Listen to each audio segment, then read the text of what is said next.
Hey there, card gamers! I'm the Lucky Carter, and this is another pack opening video.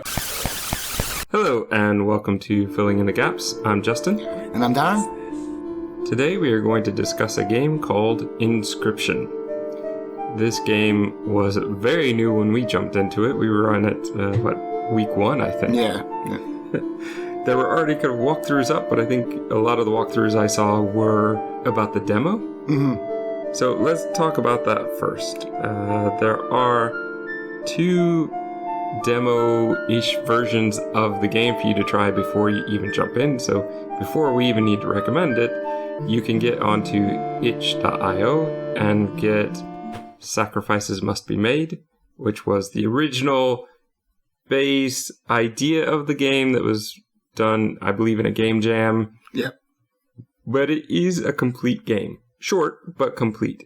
And you could see how so many of the mechanics that come into play in the actual game were there even in the beginning. There is a demo as well on Steam, but I think we're both going to highly recommend this one. Yeah.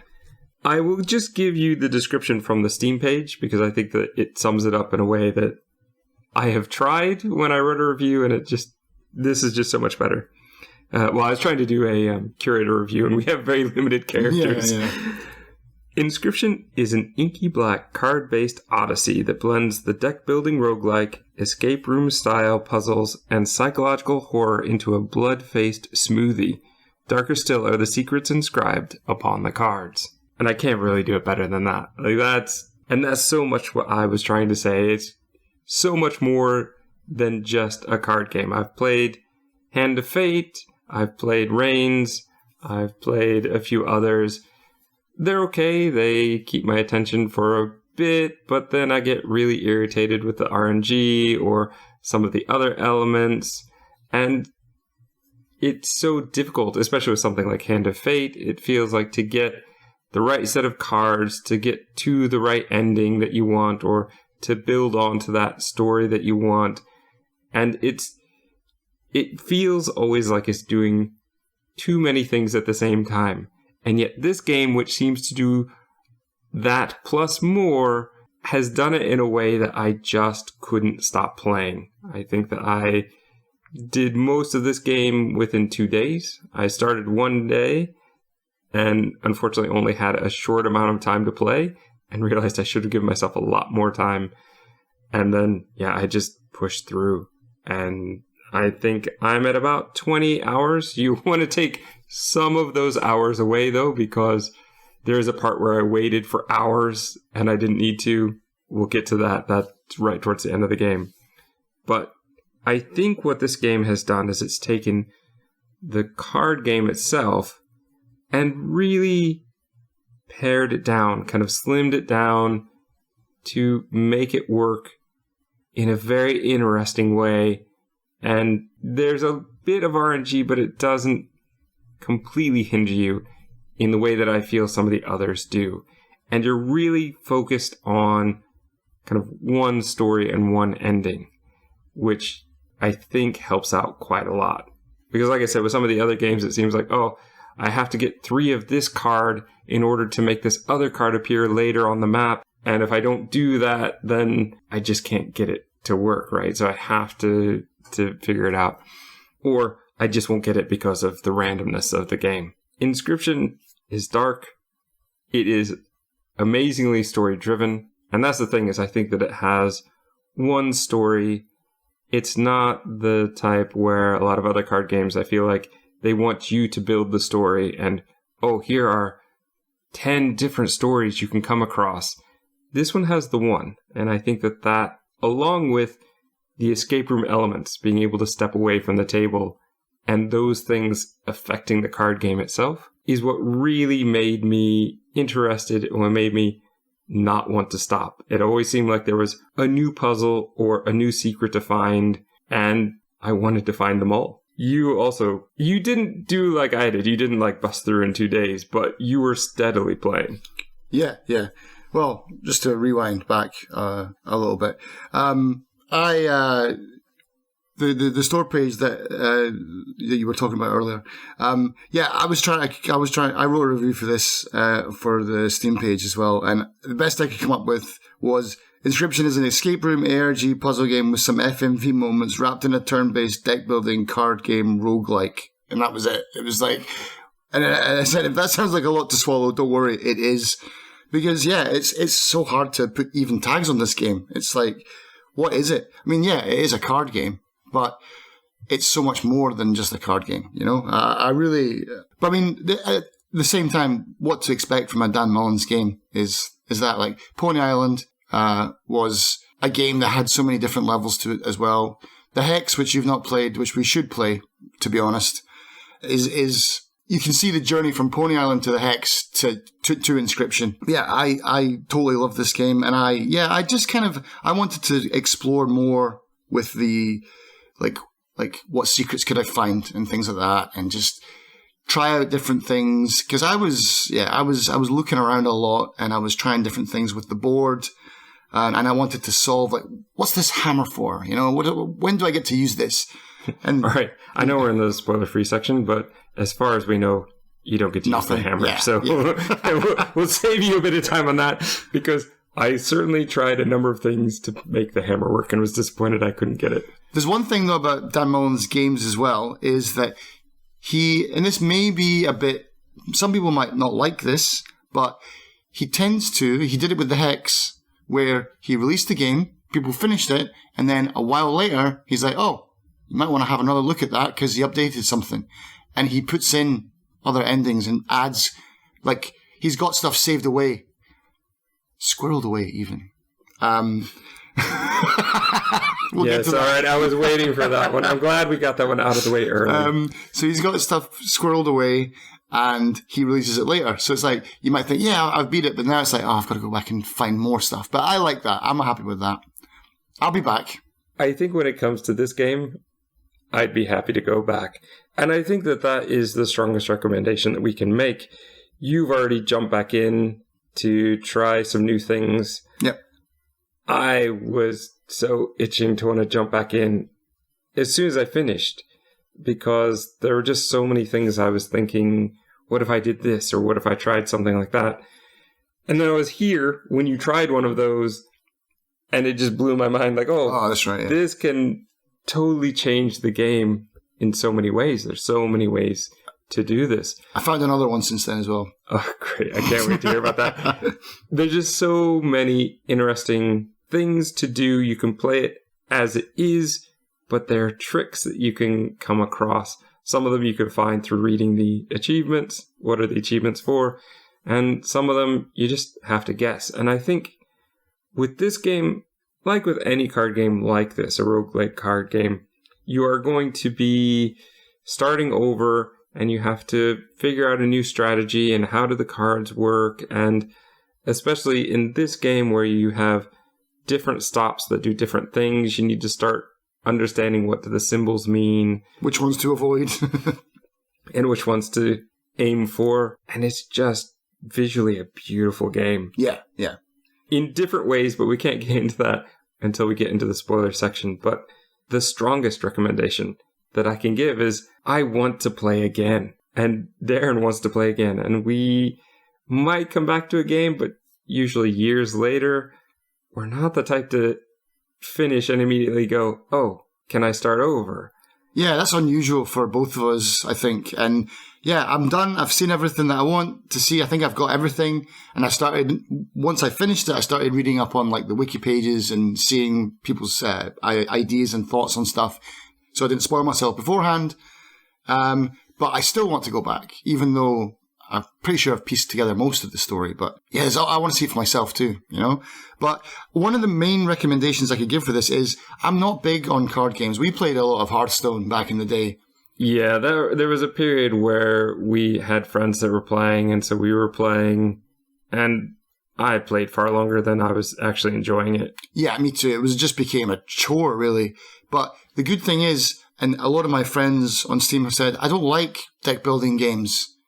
But I said to them, but at the same time, that's only a part of this mechanic. It does feel like it is a huge chunk of the game, but it's easy enough for noobs to get into and to understand, like me. I mean, I'm not no genius for card building games. I'm terrible at them, actually. But I felt like I could get a handle of this. And the game is designed well enough that you will get it. And there's other things to do, too. I would say if your fear is you don't like deck building games, that's not what this one is. Yes. Because you start with 4 cards and then you build them as you go. This isn't the type of game It's not where... Magic. Yeah, you're not trying to gather thousands of cards to choose the 25 that you think will work the best. Yeah, you're not trying to build some meta deck that's going to beat something. Nah, it's not like that. It's not like that. And you're typically going against enemies that are programmed. And they're programmed to be beatable with what you've got.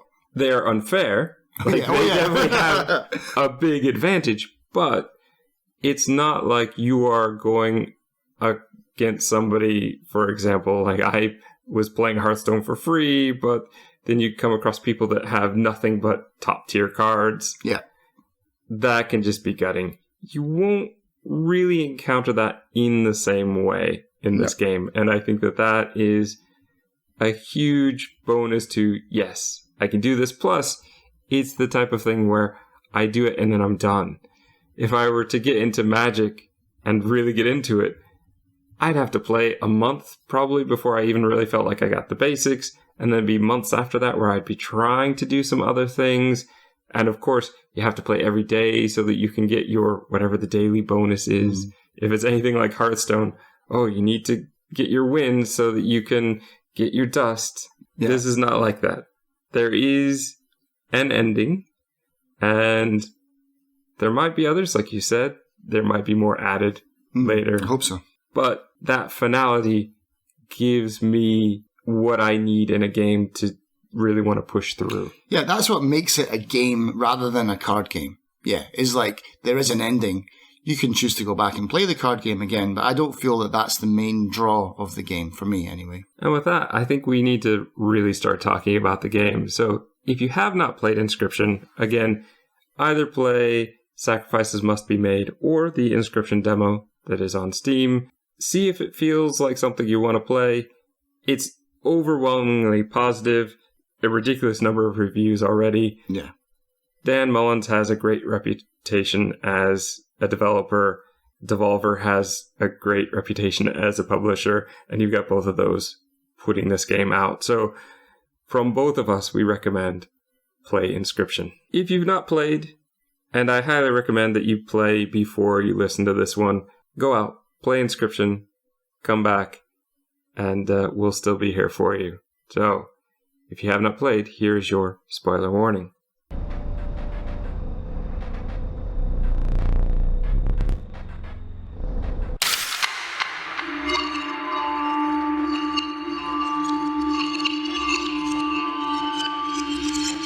In an unusual turn of events, Darren has pages of notes and I have none. I have pages of notes and Post-its. I basically wanted to come at this one with a much more just kind of open conversation feel to it. There is a flow to the way the game works, the multiple acts. I would like to kind of keep things contained to within the act, like talk about Act 1, Act 2, and Act 3. But otherwise, the game could be done in so many different orders, so many different things that you could have found that I didn't find. There were tips that we were helping each other out with throughout. So I really just kind of want to have a conversation about it and talk about why we like it, what worked, and of course a bit of the story and how that works. I love the opening. You jump into the game, there's that same... I mean, the voices, the way they do the kind of musical sounds, that's even from Pony Island, you get bits of that. So, and I'm assuming in the Hex as well, right? Yeah, because it's the same sound guy. The sound guy is a guy called Jonah Senzel, and he basically does all the music and he does all the sounds, I think. And Dan Mullins does everything else. So it's like these two guys run the show, and so he's just like using the same sounds for Pony Island and the Hex, and now this, And it works so well. Yeah, it's perfect. I can't even do that voice. It's like some weird Nintendo kind of speech speech bubble thing. We are facing an enemy that we can't really see. We can just see his eyes. We are Big stuck. scary eyes. We are stuck in a cabin in what appears to be a storm. Mm. There are all sorts of things to look around. Of course, you don't start that way. You have to start by playing the game, I You gotta do the believe, tutorial first, yeah. where you have to learn to play a squirrel, a 0-1 squirrel, and if you want to play anything better, like the stoat, you have to sacrifice it. The noble stoat. Interesting how in sacrifices must be made, the stoat is very noble, but in this game, he's just really irritating. Yeah. Yeah. I do not feel that you are noble in this game, sir. I did like sacrifice must be made, though, for its darkness as well. It's like, who's that behind you? He keeps on talking about that. But yeah, you can totally see, like, just, I think what happened was Dan Mullins got into Magic the Gathering, actually, and then that's where he got the idea for, I think sacrificing is a mechanic from Magic the Gathering, but he took it to be way darker, as he probably would. And yeah, so, yeah, we've got this, yeah, we've got, what was it, the stoat, and then, yeah, you get blood from the sacrifice, then you can play the stoat, and the stoat has got, obviously, an attack power. But I love how he says, like, I love the cabin guy. Oh, we can say his name now, yeah? Yeah, we're in the spoiler section, so yeah. So Leshy is the, I guess I would say the druid. If we're going to go by themes, it's like druid, wizard, necromancer, and then, well, I guess mechanic, robots, technology, maybe, yeah, technology. But yeah, so Leshy is, he's the guy for me who just wants to play the game. And he loves the game, and he loves the rules, and he's like this top tier kind of card player who just like, all of us are just scum. We don't know how to play. We don't have an appreciation for the game. That is part of what he says. How long before I get another decent challenger? Yeah, exactly. But yeah, I just love this. This is great scaffolding for a game that I'm terrible at card games. So it's like, this was really good because it's just like, here's what you do. And then at one point he's just like, okay, I'll just skip my turn, which made me feel quite bad. Because I was like, am I really that bad that you don't even want to hit me back? He does that always. Right. I will say this. It was a bit difficult. Normally, Darren is way ahead of me on most games that we're playing. So it's very difficult to not say too much when I was trying to give him hints or explain things. Yeah, because there's a lot of spoiler stuff that you could have gone with. Because I was saying stuff, and then I remembered what I said to you, and I was like, oh yeah, Justin really held back on that comment. I was trying so hard. There were so many times I was like, if I just tell him this, it would solve so many of his problems. I did give him a few hints just to save him some time, because there are a few things that just are ridiculous if you don't do them correctly. You stumbled a lot more with part 1 than I did. I was stuck on part 1 for 10 hours, I think. I think it took me 10 hours to beat part 1. Maybe not then. Oh, really? It's just that I did it in a day. I did like 10 hours in a day. Okay. And so it didn't feel as long to me because I did it in one day. But you were kind of starting over every day for like a week before you got through, it seemed. And of course, like, I found it very, very difficult. And I think that I only made it through on the run I did because I got a very lucky set of things that happened. Mm-hmm. But there are a few other things that I knew, as I know my friend, he doesn't always pay attention to what they say or the instructions. And for me, the best card in the game is Ouroboros, where it has the beautiful, it will die but reappear in your hand, and it costs 2 for 2 sacrifices, 2 blood for a 1/1 card. However, each time it dies, it becomes stronger, so it very quickly becomes way overpowered. That's insane, because by Act 2 and 3, the Ouroboros is, for Act 3, the Ouroboros is 6 energy to play, so it's not 2 sacrifices. I don't know if 6 energy equals 2 sacrifices in terms of, like, mathematically. But I don't think so. It's like an end of game play card, But yeah, so I still don't think I've got the Ouroboros. Where did you find it? I think that's one you get when you beat a boss. You can choose that one. Oh, I think I must have skipped over it then. Because you probably saw the that, cost. Yeah, like a 2 for 2. I was like, nah. If you didn't read what the description said, because Leshy says something about, oh, this card is interesting, watch as it dies, or something. Mm-hmm. Something that hinted to me exactly what it was going to do, and I was like, oh, I need to try this card. He probably showed me a mantis god, and I was like, yep, I'll be having that. Well, that was definitely one of my early choices. Let's talk a little bit about the cabin. Mm-hmm. Because I have a feeling we're going to get really stuck on the card game and then forget. Well, yeah, I want to talk about the map for sure. The map was really interesting. But the cabin, yeah, let's go for the cabin. So let's talk about the cabin. There's the wand and hammer, which, as far as we know, you can't access. Not yet. There's the clock, which has an upper door and a lower door. Yep. There is the safe with the combination. Picture on the wall, the painting. There is the set of figurines, which I believe grows as you beat some of the bosses. Right. There's a weird basket under that, which occasionally has a card, which I grabbed, but I'm not exactly sure what it did. Or me neither. I have no idea. There is the skull on the wall that you can tap and the eyes glow red. Mm-hmm. Did we ever figure out if that actually did anything? I have a theory that it does something like if you tap on it, you get, I think you get a bone when you go back to the table. Okay. That would be worth exploring. There is, later, there'll be the goo jar who will talk to you and give you hints. There's a spot for a plant pot for some reason. Yeah. There is the cabinet. Yeah, but just before the cabinet, there's the squirrel. Oh, yeah. With an empty hexagonal spot, which is clearly for the wolf statue hidden in the... Squirrel holding a knife. Yeah, it's in the cage, and we have to uncage the wolf. There is the cabinet, like you said, with the 4 different puzzles. I struggled a lot with those puzzles.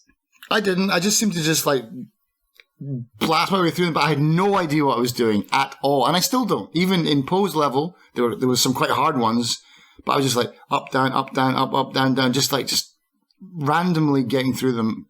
Here is the situation. The situation is you're meant to look at the setup and set it up to win. So you get your 5 out of 5. To win, you have to beat your opponent by 5 points. And the first one, I think I was able to just do. I was just able to mess around with it. And I sort of understood what was happening, but I didn't quite understand the rules of some of the cards, especially early on. Right. And there was a point where I had died 3 or 4 times in the card game. I had lost, and I got this vision of a painter, and then it zoomed in, that we will see later, the magician, but it zoomed in then on the cabinet, and it had the answer for one of the ones I didn't have. Yeah. And I didn't get that. I was like, well, you probably solved it before. Yeah. That'd be cool to see, though. And so I did that, and I solved it, and I went, oh, great. And in the cabinets, you get amazing things. You get the squirrel head for the squirrel totem. You get, I think the stunted wolf, maybe? The stunted wolf card. And the ant, I think you get the ant colony. Yeah. And I got that again, that vision again on another death, and I tried to match it up, but it didn't work. And so I think the first time it gives you an answer, but the second time it's just hey, check this cabinet, fix this cabinet. And I was just getting very angry because the first time it seemed to give me the answer, and the second time it didn't.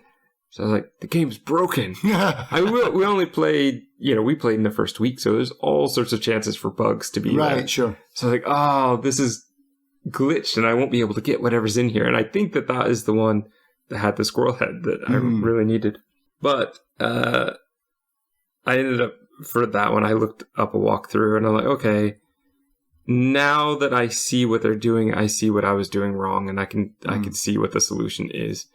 But some of them, especially the ones in the third act, I still don't really understand how they work. So I never got really into the energy. I like the energy mechanic, but I never got into the conduit kind of part of it. Too much. I mean, even though it's only +1, -1, and 0, still too much maths for me. There is the skull, a human skull, with teeth, you could just pull for some bonus teeth. Yep. And a globe that you can spin that seemingly does nothing. Seemingly does nothing, though it is reflected in the third act. Mm-hmm. And eventually you can grow mushrooms here, which I think do nothing except open up the chance to talk to the twins in the game. Maybe. They're just satisfying to just go plunk, plunk, plunk. And of course, we haven't talked about the door where all the flashing is coming from. So there's a door in the cabin, which presumably leads outside, but it doesn't. It leads into a room where you get immortalized. It's Is that where it goes to? Yeah. I didn't realize they were connected. I thought that black area off to the left was where we were getting our picture taken. The door where we get our picture taken. Yeah, that's what I'm on about. So the flashing light is, I think, the new game symbol that's in there, because Leshy's hidden it away because he doesn't want anyone to wipe the save. Right, which is actually something I should have mentioned right at the beginning, is that you get into the game and you can't continue. You have continue as an option, but you have no start game. It's grayed out. We have the map. I think you want to talk about the map and some of the things we can do there. Yeah, the map.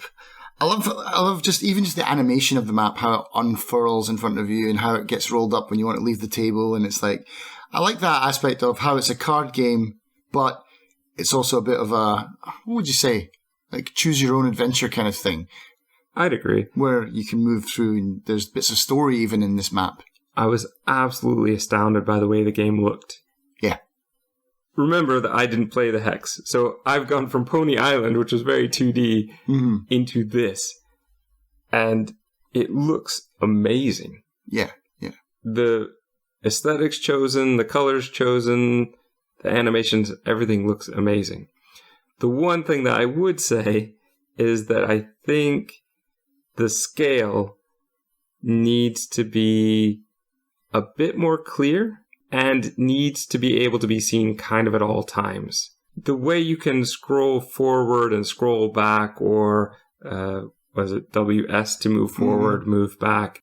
The way you can do that, it's great that you can see the whole card game as it's being played. It's great for looking further ahead into the map. It's great for pulling back so that you can see your cards. But the scale, there's only like one of those 5 viewpoints where you could actually see the scale. And the scale sometimes, you could, I guess, hover over it. I didn't realize for a long time that you could hover your cursor over it and it would kind of glow an arrow to help you see a bit better. But I really think just having the number appear on the scale would have made my life much easier. I made so many mistakes because I'd miscounted the slots. Yeah. And I should be able to see that number kind of at all times in some way. Because it's like, oh, I'm looking at what card I can choose, but I now can't see the scale to see... Yeah, if that's enough. Yeah. To get lethal. So that's one major thing that I would like to see changed. And I don't think it would be a huge... thing. I mean, maybe the viewpoint might be, but putting a number on it would not be a difficult thing, I think. The map itself is beautiful at first.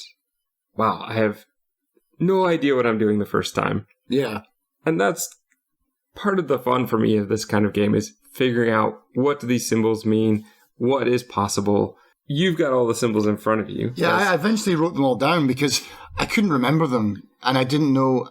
Which is something I should have done from the first time. It would have made my life so much easier. Like 8 hours in, But it's like, there's so many things to choose from. So there's like, you can sacrifice one of your cards and give it sigil power to a card of your choice, which is an amazing OP mechanic. You can trade pelts that you get for cards with the trader. You can get items for your backpack, which include a pair of pliers, which you can use to rip out one of your own teeth to put that in the scale, which comes with a really... It's not the fact that you're doing it, it's the noise that goes with it, man. The idea. But that's interesting as well, is that so you can get to rip out one of your teeth with pliers, you can get to stab your own eyeball out with a knife, And in the original Sacrifices Must Be Made, you can actually cut your own hand off. And I'm assuming the hand is worth more than a tooth. It's about the same as an eyeball, I think. Yeah, it was very. I think it was worth 5 points. And so you've got a place where you can buy pelts with teeth. So you get teeth from overkill, which is when you hit more than the 5 damage that you need when you attack the boss. So you get teeth, which you can trade for pelts, and you can trade those pelts for cards. You can pick 3 random cards, and then I realized why when we were talking, you said to me, "Oh, I never got my old death cards, the ones that I made." So every time you die, Leshy takes a photograph of you, and that captures your soul, kind of thing. You get to name it, and you get to choose the cost from 3 cards. Yeah, you get like a pool of cards. You can end up with a really overpowered card. I had an amazing set. I had a zero cost, 2/4 bifurcated strike. It was you got that in turn 1. It's like, yep, game over. Moving on. Yeah, so you can make some really OP cards, which is great. And this goes back to, again, like Pony Island, how they would break the game and make everything OP, because it's not about actually playing that game, it's about moving the story forward.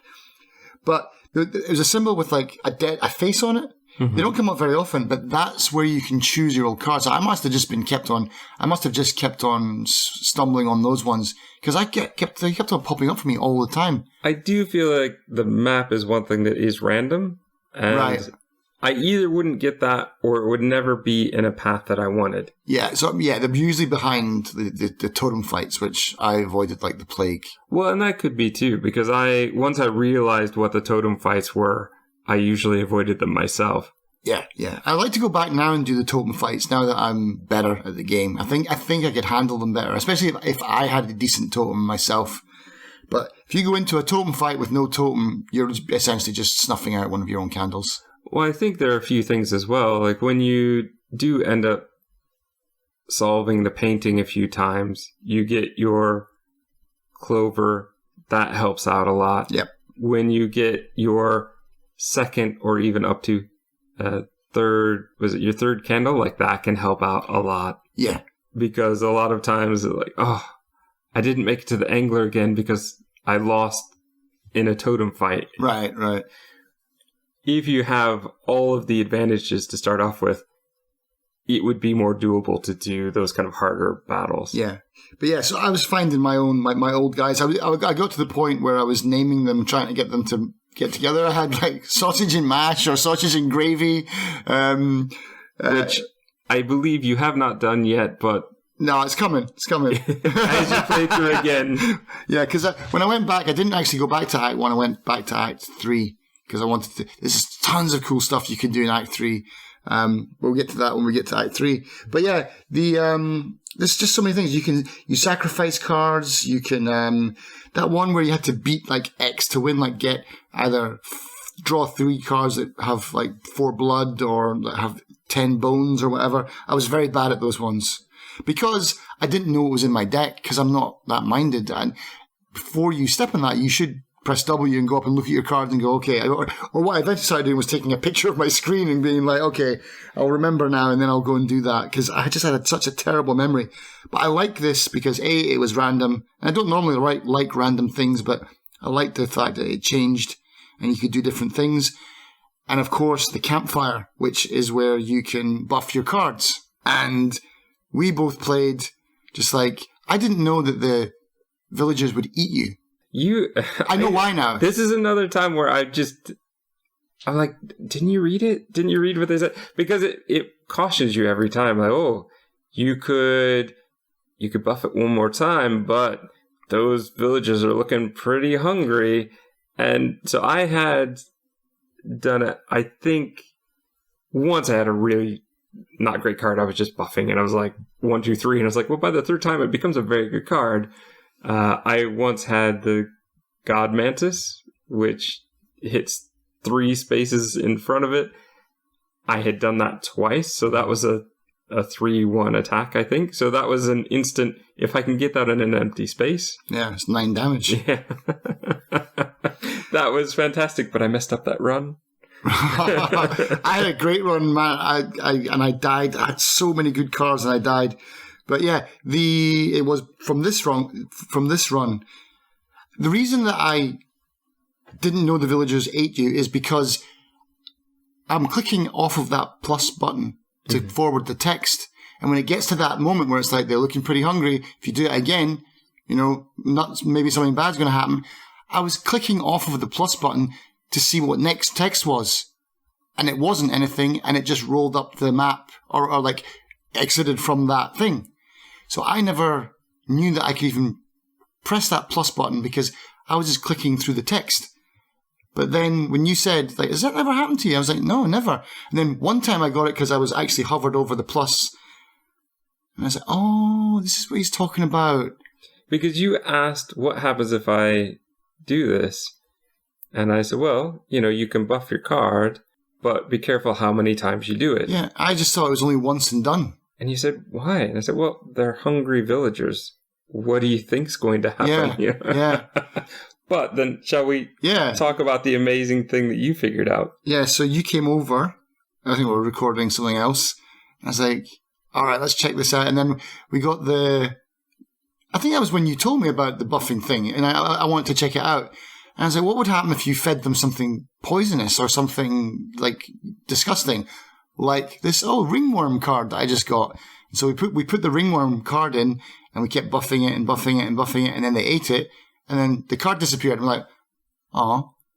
But then when you get to the next fire, there's no villagers there. And it's just like free upgrades. It's like, that's insane. And it's free upgrades for the rest of the whole act. That's amazing. Insane. Yeah. And you had done it like at the very first campfire or something ridiculous. Yeah. I got in there really early. And by the end of that run, I don't think I finished that run. You weren't here when I finished that run, but I had tons of good stuff. And I got to the end boss, and I got to the trapper, and I had all these really OP cards, but they all had like 1 health. So just, boop, you're dead. Ah, man, I totally royally screwed it up. I was gutted. Absolutely gutted. The trapper stopped me for so long. Trapper was hard, man. The first one is okay, but it's the second one that really screwed me. But you had a better run with the second. Yeah, the first one is the one who really stopped me for a long time. I seem to always have a problem getting the pack mule undone before I would die or something. Like once I did that, then I was good, but... you're talking about the prospector. The prospector. So for the prospector for a long time... Because he's the first boss, yeah. I thought that the Stoat was leading me the wrong direction by saying get to the pack mule, because I was focusing on the pack mule and dying. Right. Because he was hitting me with face while I was trying to get the pack mule. Yeah. So for a long time, I was under the assumption, no, he's lying to me. I'm going to work around it, and I could... But I think it's way better to hit that pack mule. It definitely is. You want to definitely get that. Annoyed how, he gets 2 lives, but I only ever get 1 against a boss. Yeah. That's not fair. But it's good when you get the smoke, when you blow out both the smoke candles, because every candle you get snuffed, you get a greater smoke card, which is awesome, especially for the bones. As far as the characters, I loved in this, especially the first act, how leshy is every character. Oh, you come across an old lady knitting something, puts on a mask. Yeah. The prospector put on a mask. Angler, different mask. And the text changes. Yeah. Everything changes a little bit. He becomes those characters. Yeah, he role plays them. It's awesome. Yeah. And then there's that one where you see a creature in a cave or something like that, and the cave comes up and he hunkers down and the eyes change color. Yeah. I love that. I love the animation for that. I love the idea behind it. And it did make me wonder, is Leshy okay? Like, does he have multiple personalities? We don't really know what's going on here. But I love that. I love the idea of it. I love the way it looked. Yeah. But the other thing that you can sacrifice that I found out is, of course, the black goat. How do you sacrifice that? So on the altar, where it says like sacrifice something for the bone god. Yes. If you sacrifice, I found that if you sacrifice, it didn't matter what you sacrificed. You could sacrifice the Mantis God and be like, oh, okay, every round you get one bone then, or at the start of every round you get one bone. I never got anything. If you sacrifice the Black Goat, which is a card which you sacrifice, you get 3 blood for, yeah? You start the round with something like 8 bones. Every time? Yeah. That would be very useful. I started to avoid the Bone God just because it wasn't really helping me out. Yeah, so get a Black Goat, stick it on the altar. It makes perfect sense, yeah. So the Prospector, he was the first kind of boss. Then we got the Angler, who's got that kind of cool mechanic where he can like hook your cards and like take them onto your side. But that's great if... See, this is why the Angler is so much easier for me. Really easy to fight that one, yeah. You could set that one up so that, when the Angler pulls this stack towards him, I just have a squirrel there, so he can't attack me with that, and he can't do anything with it. Can't play any cards from behind it either, so it's like, yep, just leave that one alone. Yeah, because he's always like fresh fish. He always wants the fresh fish. The problem comes in second round when the bait and the sharks come out. Yes. But after losing to the Trapper so many times and having to go back through the Angler, I really started to get a feel for, I know just what card to hold. Yes. So that I can finish this part pretty quickly and move on. Yeah. The map itself is good, and I like that kind of the way that you can get cards, but also the way that you can avoid getting cards, because at first when I was playing it, I was like, get cards. But then later on, I was realizing, like, no, I don't want cards. I want to be able to draw Ouroboros. I want my deck to be as low as possible, but still be functional. So that was just another strategy that I kind of employed towards the end of the game. The Angler was fun, and then the Trapper was just my nightmare for the longest time. That trap that he puts out kills everything. As soon as you kill the trap, it kills whatever you put up. That's harsh, and that was really tough to get through. I think my thing was I did look up a walkthrough for that because I was just getting so frustrated with it. And one thing I just didn't piece together, whether because I didn't make it far enough in that match or I just wasn't seeing it, is that, there's one row of those steel frogs that become the traps. Mm-hmm. And then after that, I don't think there are anymore. Mm-hmm. Like, okay, so it's not like those are going to keep coming. I think my concern was like, they're always going to keep coming. How do I deal with that? Right. Because you have to clear the first row somehow, or at least clear a space in the first row somehow. And so that took me a long time. As far as the cabin and puzzles, the painting is pretty straightforward. Match that on the board. There's a great sound effect, and I think the camera wobbles a little bit to say, yes, you've done it. That's how you're going to get the flower, the clover, so that you can kind of repick. Mm-hmm. Which that is incredibly useful because it's not just a one-time thing. It's so many times. Yeah. There is the candle, which that saved me a lot. And then the third time I never got to, but you said it was... It's a bee. And so it replaces all your squirrels with bees that have a 1/1. Oh, okay. So it's not even a beehive. It's an actual bee. It's an actual bee, so it's a 1/1 to start off with. You can play it and you can attack with it. But in Lesh's game, though, you find yourself you're sacrificing most of them anyway, so they don't really get to attack. But at one point I was like, I just want my squirrels back. But that's kind of dumb because it's a 1/1 versus a 0/1, Darren. Come on. There is the eyeball that you have to pick after you stab out your own. Yes. Which was very nice because once I tried the sacrifice just to see what would happen, this is not going to be fun to play with half the camera on all the time.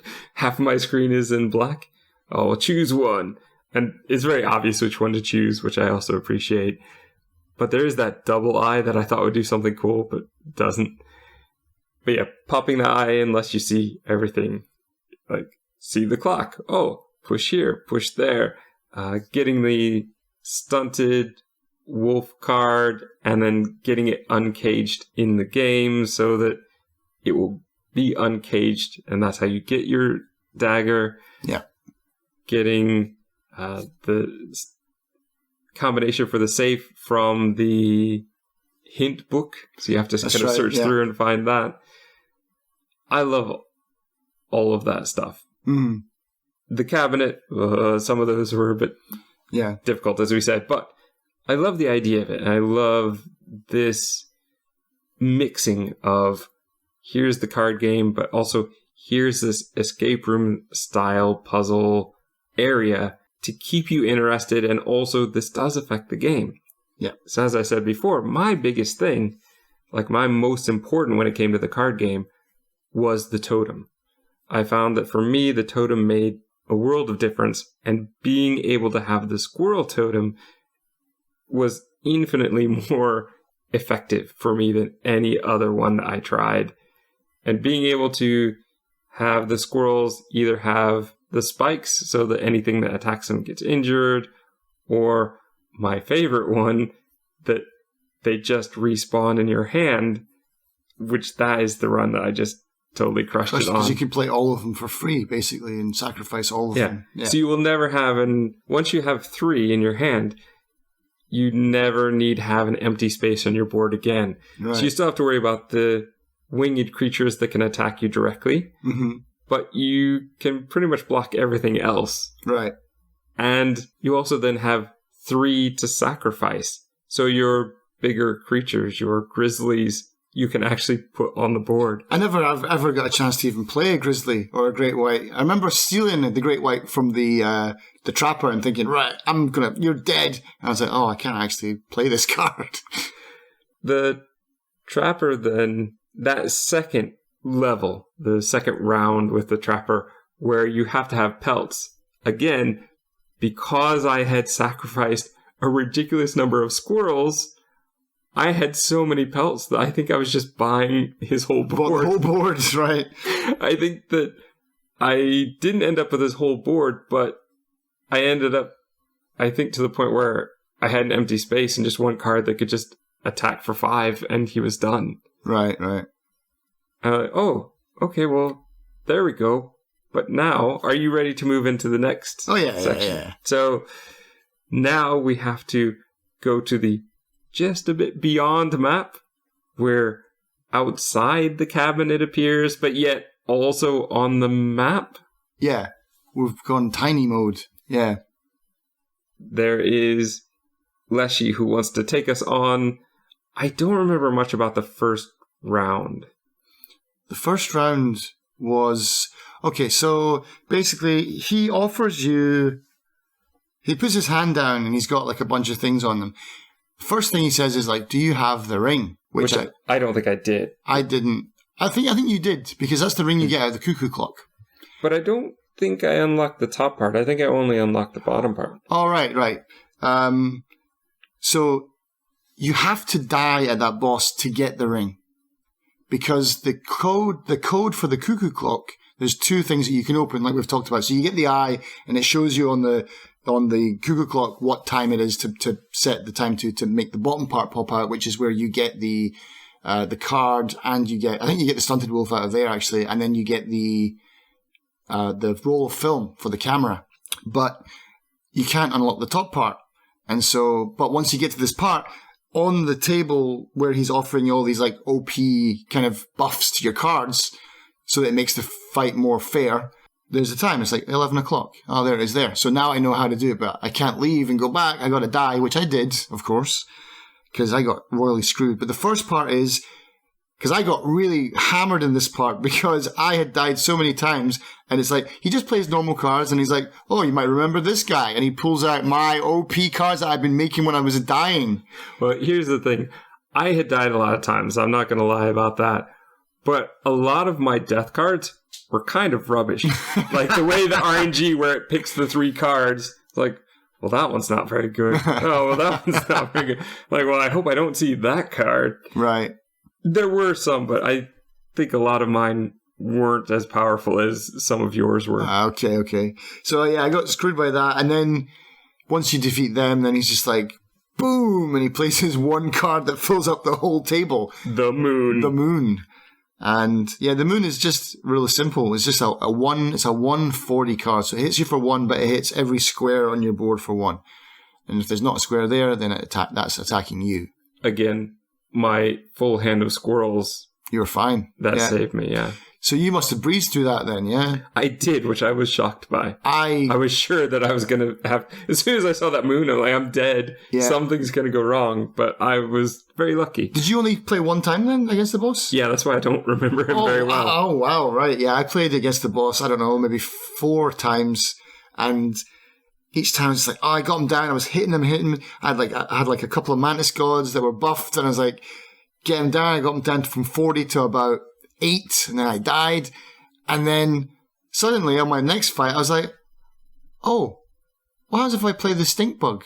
So you can beat the game with nothing. Like absolutely nothing. I mean, it would be very hard to get through the trapper and everything else. And, you know, you have to take cards and get to the end eventually. But all you got to do is draw the stink bug and place him down because he reduces the person opposite him attack by 1. So essentially the moon has 0.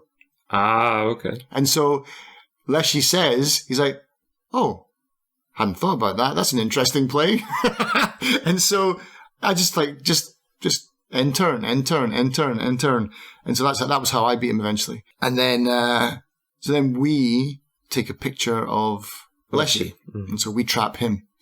That's right. I need to go back and play the first act again because I've never been back since I quit the game. Or since I finished the game, I should say. What I would like to try is, and I'm going to try this when I go back and play it, I want to see what happens if you don't take the camera film, sorry. What's going to happen? That'll be interesting. Because you're going to get to the end and be like, oh, well, thanks for playing. You're dead again. So yeah, that would be interesting. But what I do like is how we're hinted at all of these cards, or some of these cards. There's 4 cards that seem to have personalities. You've got the Stoat, who's a real just grumpy guy that is always belittling me and saying, well, that's not what I would have played. Are you sure you want to put me here? Like, blah, blah, blah, blah, blah. And also, Darren sends me a message, why does this Stoat look like a computer? Yeah, that's right. And you're like, I can't tell. There's a reason, but I can't tell you yet. Yeah. So you got the Stoat, and then you've got the stink bug, who has a personality, and then you've got the stunted wolf, who has a personality. Sorry, not 4 cards, 3 cards that talk to you and have personalities. And now we're starting to understand why. Why is there not 4 though? Because Leshy is in front of you.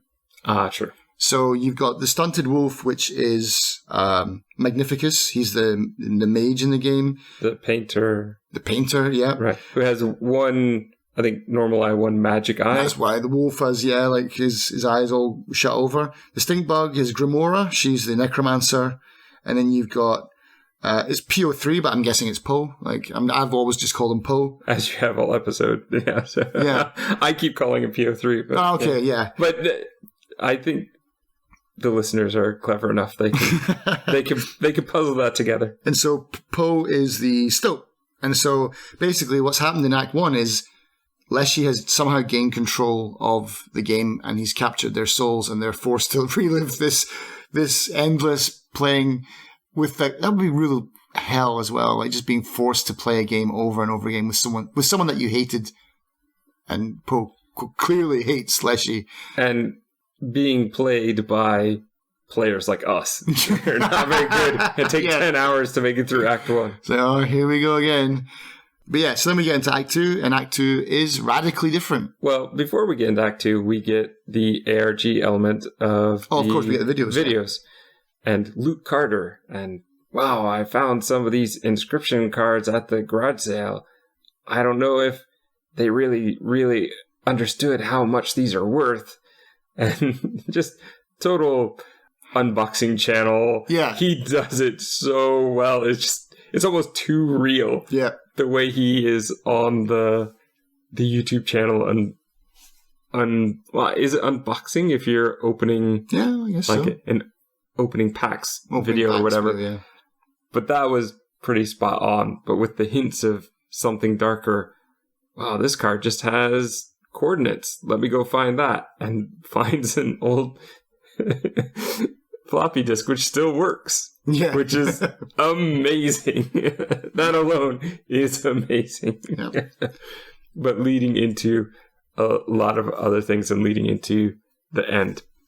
I like that. I like that you can watch it as many times as you want. There are hints to some other things within it, but for the most part, that was beyond me.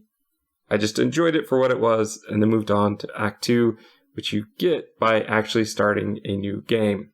Yeah, because you finally are in the cabin, and you see what's behind the door, and it is the new game icon, which Leshy is hidden away and locked away, basically. And so, finally, now I can start a new game. Wipes the data clean, and now we're getting to play the actual Inscryption game. This is the real version of the game. Which is old school. It's like Super Mario, map. It is so much the same game, but different. When you start this one, there are the 4 pillars, and you have to choose which one you want to be your starter deck. Yeah, and I had no idea. So you sent me I sent you an email. I said, don't read it until... I didn't know how to word it. I wanted to say until you finish Act 1, but I didn't want to say that. So I was like, when you beat the Trapper, you'll probably need this. Mm-hmm. And it will save you some time. Because I really struggled with Act 2 for a very long time. I also thought you were going to fly right through after the Trapper like I did. No. I didn't realize it was going to take you a few more tries. It was like a couple more days. I was like, don't read that email yet. You're not there yet. There are the 4 decks. So you've got basically the Bone deck, the Necromancy deck. Yep. You have the Beast deck, which is Leshy's. Yep. Most of that is what you are familiar with. You have the sort of tech machine one, you have the magic one. So I just said, I'll start on the left, and Necromancy sounds pretty cool. Yeah. I started on the left as well, actually. But I struggled so much. Just the design of that setup, and the fact that you don't have a sacrifice pile. Right. In Act 1, you always have the squirrel pile off to the side. You have to get luck of the draw in Act 2, and that can really make it so there were times I just hit the surrender flag because I didn't even start with a skeleton. You can't start a match with a Necromancy deck with no bones and no skeletons. You can't play anything else. So you're just stuck waiting for one to happen while your opponent just attacks you directly. And you just die very, very quickly. And I was like, I'm going to do it. I made it through all of the crypt area. It took ages, but I was able to do it. And I was able to figure out the puzzle and get the extra cards. And Leshy's area, I beat everybody until I got to the Trapper. And I couldn't beat the Trapper. And I was like, you know what? I'm starting a new game. Because it took too long and I was just frustrating.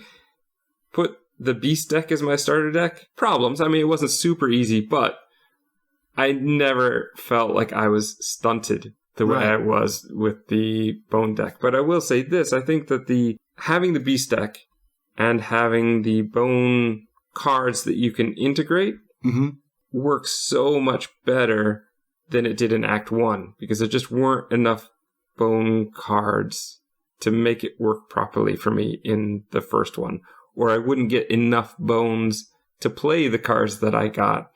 You might end up with a vulture early on, which needs 8 bones, and you're just stuck with that card in your hand for a very long time. Yeah. I was able to make that integration work so much better in this version. Yeah, I had a problem with the Necromancy deck as well, and then I started a new game again.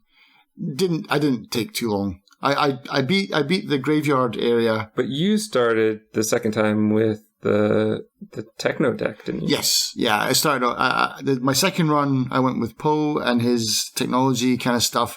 I just found the system easier. It was just like the kind of more Hearthstone or style of just like, this is the round 1. You've got 1 energy. You can play 1 energy card. Round 2.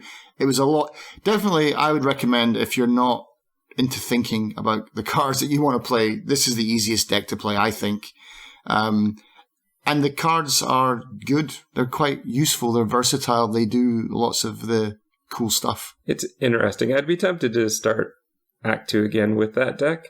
I didn't really... I understood it, but it always seemed to me like I'm going to have to make this connection, and if I don't make the connection, I didn't bother it with won't those really help. connections. I didn't bother with those. I just skipped them. Yeah, I just played the cards as they were. There's like sentry drones, robots with shields, a little guy that drives around a tank and hits one and moves across, and they're fairly low cost as well. I didn't even set up a connection once. If it happened by accident. In fact, it happened more when we got into Act 3 and we were like gemifying cards. If it happens, it happens. That's part of the thing, is I really started to understand how they worked when I was playing against them or occasionally getting to play with them in Act 3. And then I went, well, now I kind of understand them a bit better. Yeah. It just seemed to me that much like Magic, the Magic deck here, you always have to have the right orb, or one of your cards just might die if you don't have that on the board. Like, that seems a terrible mechanic.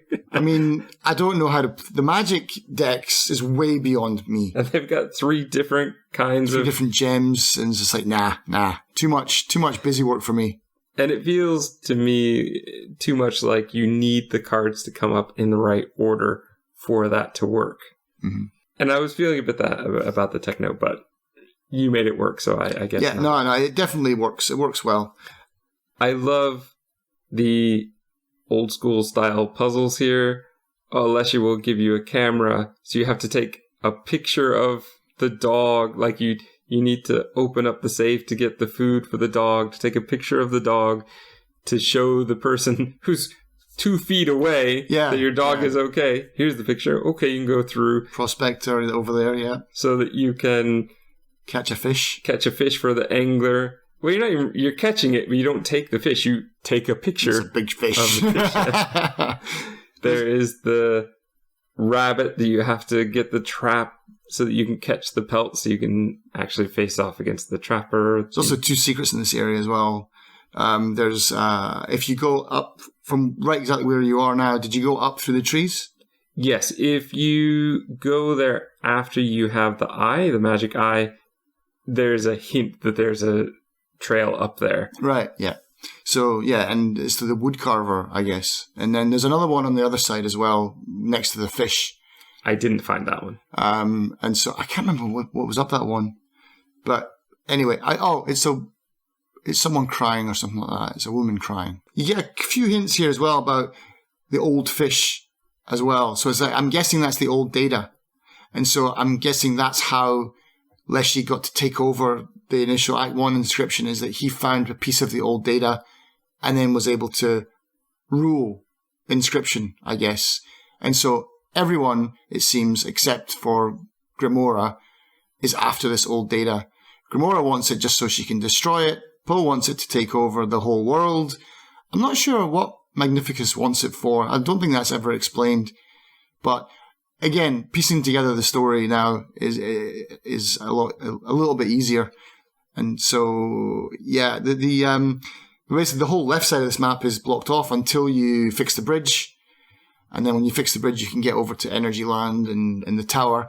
The tower was really interesting. You told me all about the doing the dummy. You're like, you can make OP cards. I was like, man, I don't have time. I could have stayed there for a long time. I was like, nah, I got to get through this because I was way behind and we were going to record this last week, but we didn't. I didn't want you to feel pressured. But no, but even that, I was like, usually I'm in the mood for that kind of stuff, but I just wasn't. So I was just like, nah, I want to see what's next. Thing was, this is one of those moments where after watching so many Dangerously Funny and Spiffing Brit videos, that suddenly I found one myself. And I was just so happy. Well, that's the thing. So when I started with the Necromancy, I was not getting any foil packs. I wasn't getting any over hits. I was lucky to get every victory I got. Mm. But when it came to... And I think that deck is very good for endgame. Right. If you can get to the endgame, then you can build up a massively powerful card and one-shot them big time. But I was dying early game every time. Mm-hmm. With the Beast deck, having already played through most of these battles already, I had a much better idea of what I was doing, and so I was getting these foil packs. And then I think it was 8 foil packs to get the Ouroboros, which for me was, at that point, a 2-cost 4/4. Yeah. Which is a great card. In most games that would be overpowered. But what I found was with the training dummy that you have to battle on the second floor, well, you can keep battling it over and over again. And I actually, with my deck, I had set up, it just came up and I went, oh, well, that's an interesting turn of events where I could play my Ouroboros and I could sacrifice it, get a bone, and use that on, it's called something like Tomb Raider, where basically you put that one on the board, and for every bone you feed it, you get a skeleton. So I was getting 2 skeletons. I had enough bones, 2 skeletons, put them on the board, sacrifice them to put Ouroboros on, and then sacrifice, put your... It's like an endless loop. I had an endless loop, because for every skeleton, you get a bone. So I had an endless loop, so I took it up to a 2-cost 30-30. And I was tempted to see how far I could take it. I was tempted to see if I could make it so big that the numbers would overlap. Yeah. What would happen in that case? I think that you could. I think that Dan Mullins will let you do that if you really want to. There was a bit of concern in my back of my mind, though, of what if he uses this card against me? You're screwed, yeah. That could be a bit of a problem. So I was like, okay, 30-30 is enough. I will probably be screwed even still if he ever plays against me, but let's move on with the game. Well, just put down a poisonous adder and he's done. That is true. Yeah. But I think you need to get, from what I read for one of the achievements is you have to hit for 666 points of overkill damage. And so how you do that is you get your Ouroboros up to 333, and then you play some gems that will double it. And so then you can hit face for 666, and that triggers an achievement. Okay. So this is well Or possible. you could level it up to 666, I imagine. That's the long way, yeah. But I didn't start sacrificing it with the hammer until, because like I said, I didn't spend a lot of time on that dummy. I got into that in the third act where I was just like, hammer, and then use the energy bar to refill it, put it back on the board, hammer it again, and I got it up to about a 26. I'm still not finished with Act 3 yet, though. I'm still playing it, but it's a long way to go, but it's like, I like it because I want to get money, because I want to buy all the things in there. I'm pretty sure there might still be things that I've not bought. To be clear, you have finished the game. Yeah. You've gone back into Act 3. I need to go and I want to finish every last drop of it, yeah. What was I going to say about... Oh, yeah. In Act 2, did you get the key from the mycologists? Did you do all their little chores? I didn't. There was a point where there was one card they wanted that I seemed to not be able to get. Ah, okay. Because if you do that, I think you got to do 2 or 3 jobs for them. I did that, I think. I think then you should probably have the key. I think they give you a key. Maybe it's 4 then. I don't know. I think I did, because I think that I started with a key in Act 3 or something. Yeah. Okay. Yeah. So I went back and got the key, and the key does it unlocks all those 3 doors to unlock on the map. Act 2 for me, it wasn't my favourite part of the game, but I liked there was a lot of secrets. Did you find the big picture of like Barry Wilkinson in behind the tower? Like, it's one of the rooms where there's like a shadow in the corner. Mm-hmm. You can go into the shadow and it takes you into a back room, and it's got like this, it's almost like a Papers, Please pixelated passport photograph page, and it's Barry Wilkinson, and Barry Wilkinson is a spy, I think, and so this is why Inscryption's come to be. We'll talk about that at the end, maybe. Okay. But yeah, the factory level in this was a bit of a nightmare with that conveyor belt. Like, I just beat that by luck. You could have just blindfolded me and told me just play cards. That's how I did it. I got pretty lucky with the way my cards were drawn. So that one didn't take me too much. I think the plus-minus circuit puzzles were more of a challenge than the actual card game in this one. Mm-hmm. I love Act 2. I love the fact that suddenly it looks like an old school game. Yeah. The dialogue in it is very old school, but also meta. The person fixing the bridge oh, I really need to fix this bridge. I'll probably finish by the time you destroy the bosses on this side of the map. And that worked well for me. The way that you can find the clover again, the way that you can click on the tentacles and get the Kraken. Yeah. The way that you actually get to experiment with different play, like different card styles, different play, the way that works. Like, I was very mad for a while because the Necromancer wasn't working for me, but the fact that you can start over, and the game even, of course, acknowledges that. Please don't start too many times. I have to start fixing the bridge every time you start over. Right. But I really liked that. I liked being able to experiment with the different things.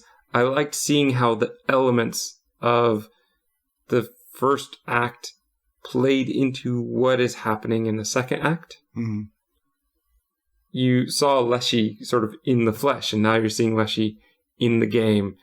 The stink bug, you now see what that came from and who that character is supposed to be. And then that sets up into the third act, where it goes even further. Of course, between acts, you have the beautiful, like, once you beat all 4 bosses, the pillars all are glowing, and then you have to take on one more boss, and that's great. That leads you into more videos. Yeah. And more danger for Luke Carter as strange people are coming to see him and say... breaking into his house in the middle of the night as well. Yeah. And then we get into Act 3. And Act 3 looks a bit more like Act 1, but it's a different world. Bits of the first world, though, bleed in. So that's why the cuckoo clock is still here. The map we play on is similar to what we saw in Act 2. There are the 4 corners that we need to get to, and we need to beat the bosses at the 4 corners to make the 4 pillars light up. Yeah. But we also now are back to having this escape room style It's almost, like the cabin from the beginning. Area around. And so you go over and you can see, there is the cabinet with a couple puzzles, which, like I said, I still don't quite understand. There's this printer over here, which I had to look up a walkthrough to figure out. That one was beyond me. I don't think I solved that one yet then. Or maybe I did. It's a way where you can actually make your own card. Oh, okay. I'll have to go back and find that now. I'm still on Act 3, so I'll maybe work out a way how to do that. But you can't get up yet because you're like handcuffed to the table at the beginning. He's like, no, you're not getting up yet. That is true. Until the battery runs out of power, you have to get a different battery. So now you can look, but you can't touch. And now you can actually wander around where you have to go to the computers. Solve captures and stuff like that. Just click, I am not a robot. Yeah. Now you can go get the battery. Yeah. But you can see hints of, like, there are more doors. There's more that I want to do. The game itself, you don't really need a lot of tutorial at this point, but it brings so much of what you've done card game-wise, Act 1 and Act 2, into this act. Yeah. Where by the end of Act 3, you're combining the magic elements and the energy elements and the sacrifices and the bones. You're able to use all of them in some way. And if you've paid for some stuff at one of the shops in the map, it will flash you the time you need to get your Ouroboros back, which helped me out a ton. Yeah. I love that the game keeps evolving. It connects to what it did before, but it evolves in a way. So in this one, you don't have to start from the beginning ever again. There are checkpoints. Yeah, that's nice. Definitely. There are punishments for going back to a checkpoint, but if you're willing to push forward until you get to the next checkpoint, you don't really. Now, I went back a lot. I'm way too cautious a player. You can lose your bonus stars or whatever, but so long as you make it back there, you pick them up again. Yeah, you get your money. The stars are the bounty, that's right. At first, I was very worried because I thought, if I don't make it back, if I die along the way, then I lose all of those and I have to start from 0. But I don't think that's the case. I think it will always be there waiting for you. Yeah. It's more of a marker even, just because that map is quite confusing at points. It definitely can be, especially with all the hidden areas. Yeah. There's even a point where you can go, usually it's just all cardinal directions, but there's actually one of them where you can go like southeast off of the screen. Is there? I don't think I ever found that. Yeah. It leads to another pelt, I think. Pretty sure it's another pelt. Well, maybe I did then, because I did find... Did you get all the pelts? Yeah. I looked that up. What are the pelts for? And when I found that, I went, okay, I do kind of want to. Plus, once you defeat all the bosses, you can kind of just walk around the map. Oh, can you? Oh, I should do that then. I'm on the last boss again now for the second one. I think you can. It seemed like I could, or I could to the point where it didn't really matter because I could jump from checkpoint to checkpoint. Mm-hmm. So I could just kind of walk around. It seemed like I could just walk around then. And I was like, okay, well, if I can just walk around, if I don't have to fight all the bosses and all the card games along the way, I'm like, okay, this is not bad. So I did end up finding all 5. Yeah, because they're good. They add story and stuff like that. And it's basically the room you can unlock in the escape room area where you go in and the trapper is now like a fortune teller and will read you these 5 cards. You need to get the 5 pelts. Within this game, again, it evolves. So having the combination of the magic and the energy and all of that is very interesting. But also taking the totem, because I believe it was each time you beat a boss, your totem kind of levels up. It levels up all your starter cards again. So your starter cards, your sacrifice cards, basically, your squirrels from the first one, are really powerful towards the end. You get to add sigils. They were great because it's like, putting a turret on that, like all turrets on your towers. They've got spikes if they get attacked. Yeah, it's great. But the boss fights in this were so good. Like, I messed around so much with Golly. Which one? The one that connects to the internet.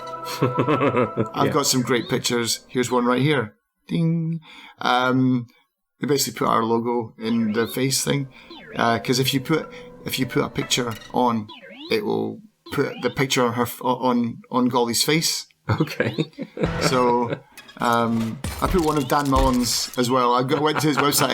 I got a picture of him and put him on. I was like, "How's that for meta?" I had a lot of fun with Golly. But it was so funny because even when you're playing against Golly, it's like, oh, we're going to go into your files now. I hope no one's watching. So it's like all the Twitch streamers are like, oh shit. It's going through my porn file. Got that. What were the other boss battles? There's the one with the camera. Oh, yeah. Because it's basically the 4 guys again, isn't it? So it's like, I don't know who Golly's supposed to be. I think Golly replaces Poe. Right, that would make sense because Golly connects to the internet and that's the whole end game, isn't it? But you got the, what did you just say? The camera. The camera who is Leshy. Yeah, that's right. His mechanic was really interesting. It was like you take a picture of the board and then at any time when you're prompted, you can just reset the board to what it was. It was like, all right, well, I'll just, as soon as things get scary, I'll just go back to where I was on top. That was a really easy boss battle. I had trouble with it, but I think I was overthinking the system. Like, am I losing all my cards? And also, where is the best picture to take? I want to take a picture where they've got nothing on the board. That's what I did right near the beginning, where I just had like a single one. But as long as if they fill up their side of the board and you're just like, nope, reset, and then you're good to go, I also, I think, worried that there would be a penalty for doing that. So the first time, maybe the first couple times I played against that version of Leshy, I don't think I wanted to do it because I was sure that I'd be losing an eye or something. Yeah, you're going to screw me somehow. But then I had a lot of fun with the painter one, like the magician and the Magnificus one, where you made the rules. You paint him a face. I wasn't sure that I quite understood what was going on, but yeah. So you make the face for him, And then he's like, okay, but now you got to pick a rule. And it's like drawing 2 cards. Like every time you do this, this happens. And I had just some ridiculous things. There's one point where I had every time you draw a card dies. And then the other rule was every time a card dies, a random card is played. And so it was just this endless loop of just things dying and it got to the point where I was just watching. I'm like, when is this going to end? And he's like, all right, enough of this nonsense. This is going nowhere. Let's change this rule. So I completely broke it. Oh, really? Yeah, it was funny. I didn't. I think I only had to do that one twice. Yeah. And I got kind of lucky with choosing things that worked for my strategy. Mm-hmm. But yeah, I think I tried to avoid anything that was a random card. I've been beaten by that too many times. But yeah, I had a lot of fun with those bosses. And just in general, I loved Act 3. I seem to be in the minority for that as well, but you're more in the minority because everybody, not hated, I'm going to say with a passion, but a lot of people were like, reviewers as well, that's understandable, but like a lot of the players were just like, yeah, Act 2 just didn't do it for me. But you seem to have really enjoyed Act 2. It was so incredibly different. Yeah. And it fit with the story. He put in an old floppy disk, and here's the game we get to play. It fit. It worked so well. I could see where if a lot of people played Necromancer and they... yeah, what's this? It has some real problems with the way the beginning of each card match works. And I think that needs to be addressed a bit more. I do think, though, with Act 2, there are some things like if you put together the 2 pieces of... they both start with broken Olbro or something. Obdo or something like that. Yeah. If you play those together, then you get a token, and you can take that to the Bone Lord in the basement of the crypt, and he will start to give you like 3 bones you can start every match with or something, which would make the game so much better if I had known, or if I could have done that early on, but I didn't know that. So that is one of the things that I wouldn't mind doing Act 2 again just to try that. Yeah. But Act 2 it sets up Act 3 so well.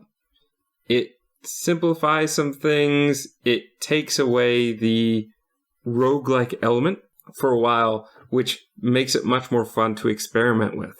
So, yeah, I didn't like the Necromancy deck, but I wasn't stuck with it. And I could start that part over again, and I could play around with a lot of stuff in a way that I couldn't. Same thing with Act 3. Once you get checkpoints, it's like, okay, well, I can play around a little bit more.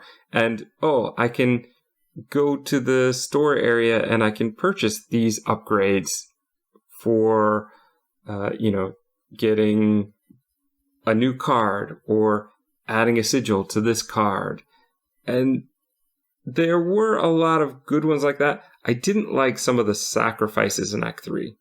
Some of the times you had to lose a card. There were many times in Act 3 where it's like, okay, I'll give you a card, this trade one, right? All right, I'll give you a card. I'll give you a card, but you have to sacrifice one of yours. And I usually just took the same card. Like, well, I'll take that card and just sacrifice it, and then no problem. I'm even, because you're not giving me anything that's really better. I would usually just try and take something beforehand that was kind of garbage that I didn't mind getting rid of. But towards the end of the game, I really, really appreciated those cards that just like shred your cards. Because like thinning out my deck was key to my strategy. That I didn't like. But I think I didn't like it because you never knew what was going to come up ahead in the map and like what you might have to sacrifice. Thinning the herd is good in many ways, but one, it didn't give me enough of those stars to make it worth it, in my opinion. And the money you get for it is nothing. Yeah, it's like $4. So I understand thinning it out, that's fine, but I had a lot of cards I liked. And I wasn't hoarding a ton. So I didn't really like sacrificing cards. But that's probably me in general. Yeah. I liked Act 3. I liked Act 3 a lot. I liked the way that it ended. It had a story where it built up to both saying, well, didn't you see what I was doing? Of course I did. I had you draw the logo. Mm-hmm. I had you give me access to your files. I had you do all of these things. Clearly it's so that I can take over. But at the same time, having that puzzle bit where you can go, like you're supposed to go and do another CAPTCHA, but you just drop down into the room where you get to see the other three. Yeah, they're trapped in the basement. And they don't look like they did in Act... Well, I mean, they look like they did in Act 2, but they're now three-dimensional. Yeah. As Leshy was in the first act. That's great, and that ties into the story. And I don't know if there's the bad ending. Like, I believe that the one I found, and probably the one you found, is the true ending. Yeah. So I don't know if there is another one.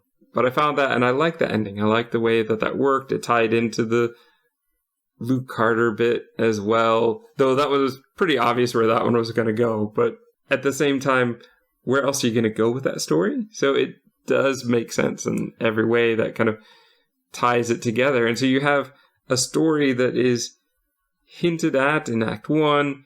You see so much more of it in Act 2. And then in Act 3, you get the kind of twist and everything that's going on behind the scenes. Yeah. And then, like, I want to tie into the ending here. Did you have anything else with Act 3?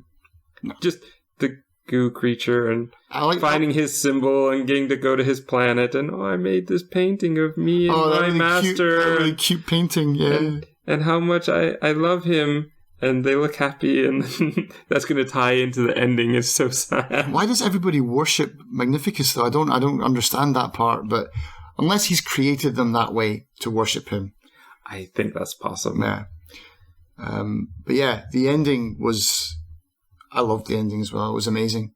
Such a good resolution to the story of, yes, the game is falling apart. We'll get to battle a bit against each one, but it doesn't really matter because that part of the game will be deleted before you can finish it. Yeah, when you're playing against Leshy, it was just like the scales even disappear. You're not even doing damage to each other. It's just, you're just playing and he's just getting to say his final words. And it was really weird because I hated these guys for the way that they tortured me for the entire game, but I really felt something for them at the end. When you shake your hand with each one of them. Yeah, even Magnificus, when he's crawling over the ground, like, I must shake your hand because that's the etiquette of what card players do, you know? It's just like, that's so, I don't know, like touching or moving or whatever you want to say. But yeah, he's like, you guys are all evil. You're horrible, horrible people.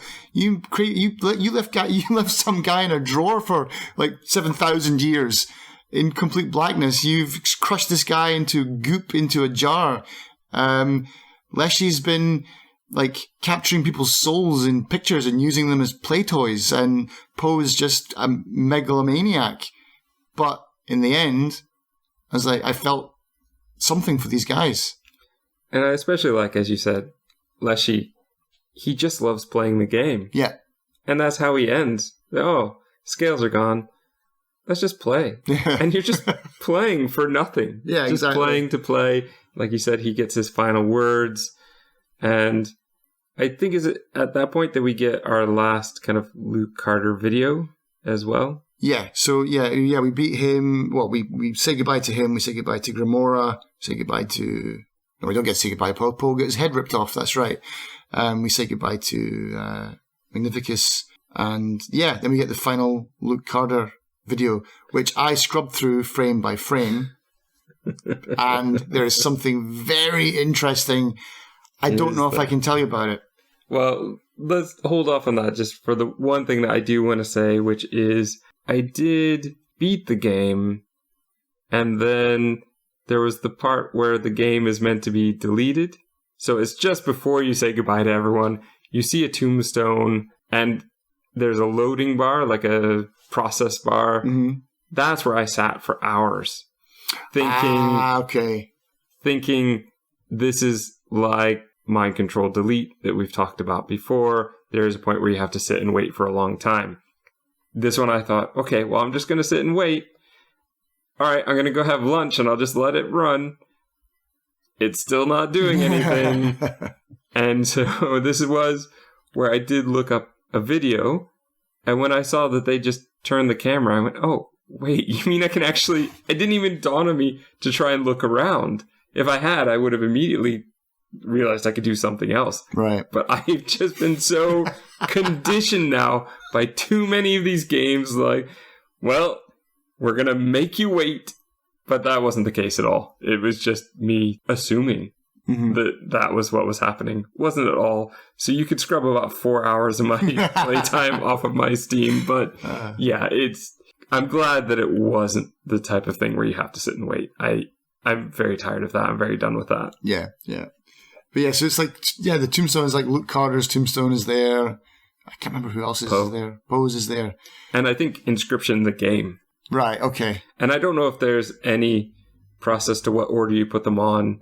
I just put them on. Grab them at random, yeah. When I get the credits, I feel like I've hit the end. And I think once you say goodbye to Leshy and it's gone, that's when you get the credits. Right, and then you get some weird... Oh, it's the little guy dancing. The little guy that's been locked in the drawer, isn't it? So the credits roll, and then that's it. Yeah, just basically game over. But I recorded all of the bits where there's static and like digital interference. So I was like, there's something here. And there is. But it links to the hex. Oh, that's why you can't tell me yet, because I haven't played it yet. It's not a huge spoiler, and I would love to include this in the video here. Maybe by the time we release this video, I will have played... So right, yeah. So it's nothing huge. It's not a big spoiler, but it's just something that is like, oh, so is there a connection? Oh, there must be. And so the story. Can we just discuss that then, just before we wrap up? Then sure. So the story is so basically, Luke bought the Inscryption cards from the mum from the garage sale. That mum was Casey's mum, and Casey worked at Inscryption. Game Funa. That's right, Game Funa. And so she worked on the Inscryption game. She mysteriously died or disappeared or something like that. I think she said she died in a fire. So basically, she buried the disc and gave the coordinates to whoever wanted to find it. This is one of my problems with the game, is that I want to know everything. And that's part of what I like about playing games, is discovering all the little secrets.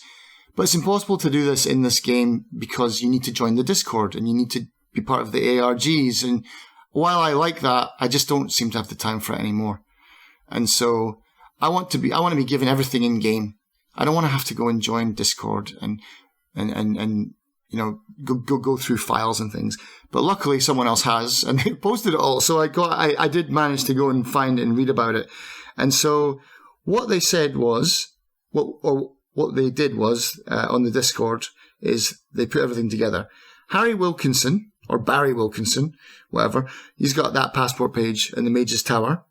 And then I was wondering, who is this guy? It turns out he's a Cold War spy. And so he stole this Inscryption disc from the Soviets. It supposedly belonged to Hitler. And so it has this whole Nazi occultist, Raiders of the Lost Ark stuff to it. Wait, sorry. You lost me. Hitler had a floppy disk. Yeah. And not even the original 8-inch floppy disk, but the hard floppy disk that became so common. That's right. Much later. Because I don't know if it was the disk or if it was maybe some essence that they found, but they put it onto a disk. Harry Wilkinson went over and he stole the disc from the Soviets and he took it to Game Funa. Game Funa is probably a cover front for some CIA wing of weird, technology occultism. And so Casey, this is what I don't understand. Did Casey bury the disc? But then why would she give, if she didn't want it to be found, if it was too dangerous to be found, why did she put coordinates on the card for someone else to find? Maybe it was for herself, so maybe it's quite possible she faked her own death and that she was going to come back for it later and she needed those cards. But Luke kind of got himself into hot water by directly calling Game Funa, who were like, oh yeah, we want our property back. Someone's found it, So they were like, gold mine. That's great. and so that's why he was killed for it. What was really interesting was there is a final ending, and I'll put it up in the video. The final ending was a thing on YouTube where Luke's computer suddenly switches on after he's dead, and then it says like uploading store page, uploading the images, uploading review page, and it's basically Poe's final last gasp of uploading an Inscryption to Steam, or to the internet, I guess. And I guess that's why we're playing it, but at the same time, I don't understand, if we were playing Inscryption, it would be the 2D Act 2. What we are doing, we are watching a video of Luke playing Inscryption. Right, because there are times where you can hear his voice. You even hear him talking like, this card is so OP, you know? It's like, we are watching a video of Luke playing Inscryption. So the Inscryption store page would be for the 2D card game or Poe's level. So I'm not sure. And again, I wrote down, unless maybe there's an actual Inscryption game on the way. Maybe there's going to be some Inscryption Part 2 that Dan Mullins is going to be working on. Or, shut up, Darren, it's just a game. I'm guessing it's the second one. But, because it's like, yeah, I mean, there's only so far you can take it. Yeah, so Poe wins, in a sense. I guess in that ending, yeah. Inscryption, it just brings so many elements of so many games together in the way that Dan Mullins just does so well. It looks good, it plays well, I want to play it again. It's been an effort to not play again. Right, because you're busy this month, yeah. And I just don't have time to put 2 days away again. Mm-hmm. And I'm sure that once I fire it up again, that's exactly what's going to happen. I think it is really something special, and I'm glad to have gotten in on this one very early. Before, I don't know, I mean, the thing is, when I played Pony Island, it had been out, but it hadn't been spoiled for me. Yeah, because it was just for me, it was what do you call it? Like one of those like quote unquote hidden gems. You know, I got it in a bundle for $1 that was part of 4 other games. This one, I'm a bit worried that I would have somehow spoilers would have happened, and I was glad to get in early. I was glad to get in early on the hype on this one and to feel what that's like to get in early. I'm not going to do it all the time because I'm too cheap. Mm-hmm. But it is, in a way, kind of nice to get in, especially in a game like this where I didn't find any bugs. No, nothing. So that was great to have an early game that didn't have any sort of major issues that stopped me from playing. The only issues were me, because I didn't think through things clearly enough. I'm the bug, yeah. We will very likely do the Hex in the future. I definitely want to, after having played Pony Island and playing this one. I think Dan Mullins, whatever he puts out, is going to be on my wish list. Yeah, he's got a formula and he's sticking to it, and I like that, because now I'm hoping his next game is kind of similar but different, but I hope he doesn't radically change something, because it's like he's got this formula and it really works well for me. And so I want to keep continuing to play in this kind of dark, creepy, weird, fourth wall breaking, occasionally breaking world. I'm definitely looking forward to the next one, and I probably will. This will be like a day one purchase for me, because I mean, Inscryption as well. Let's talk about the price. The price is $20, and I've already got 27 hours out of it, and I have no intention of stopping yet. Instant value for money. It's less than $1 an hour. Amazing. Gaps filled, the more gaps created.